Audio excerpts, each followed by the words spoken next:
ఒకరిది కళ, కష్టపడి పైకి రావాలన్న ఆశ, మరొకరిది కుట్ర. విశాఖలో ఫోటోగ్రాఫర్ సాయి హత్య కేసు ప్రతి ఒక్కరిని నివ్వెరపోయేలా చేసింది. విలువైన కెమెరాల కోసం సాయిని షణ్ముఖ్ తేజ అనే యువకుడు, వినోద్ అనే మరో యువకుడితో కలిసి చంపేయడం సంచలనం సృష్టిస్తోంది. సినిమా స్టైల్లో ప్లాన్ వేసి అంతమొందించిన తీరు ఆశ్చర్యానికి గురి చేస్తోంది. ఆన్లైన్లో పరిచయం ఏర్పరచుకుని రమ్మని పిలిచి పిజ్జా తినిపించి గోదావరి సాక్షిగా సాయిని మట్టిలో కలిపేశారు. ఈ కేసును తవ్వుతున్న కొద్దీ విస్తుపోయే నిజాలు వెలుగు చూస్తున్నాయి.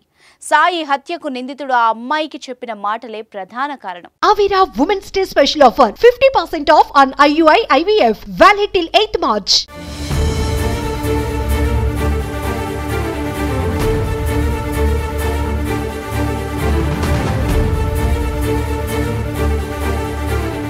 కోనసీమ జిల్లా ఆలమూరు మండలం మూలస్థానానికి చెందిన పోతుల షణ్ముఖ తేజ జులైగా తిరిగే యువకుడు.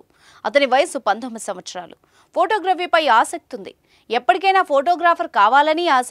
ఆ ఆశతోనే ఫేమస్ ఫోటోగ్రాఫర్లతో ఆన్లైన్లో పరిచయాలు పెంచుకున్నాడు.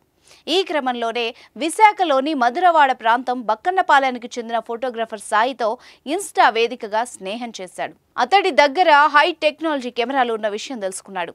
వాటిని ఎలాగైనా కాజేయాలన్న ఉద్దేశంతో సాయి హత్యకు స్కెచ్ వేశాడు Shanmukh Teja. Pre wedding shoot ఉంది, రావులపాలెం రమ్మని చెప్పాడు. ఆ షూట్ చేస్తే సినిమాల్లో కూడా అవకాశాలు వచ్చే ఛాన్స్ ఉందంటూ చెప్పాడు. దీంతో సాయి ఓకే చెప్పి గత నెల విశాఖ నుంచి వెళ్లాడు. అలా వెళ్లిన సాయిని అద్దె కారులో షణ్ముఖ్ తేజ ఎక్కించుకున్నాడు.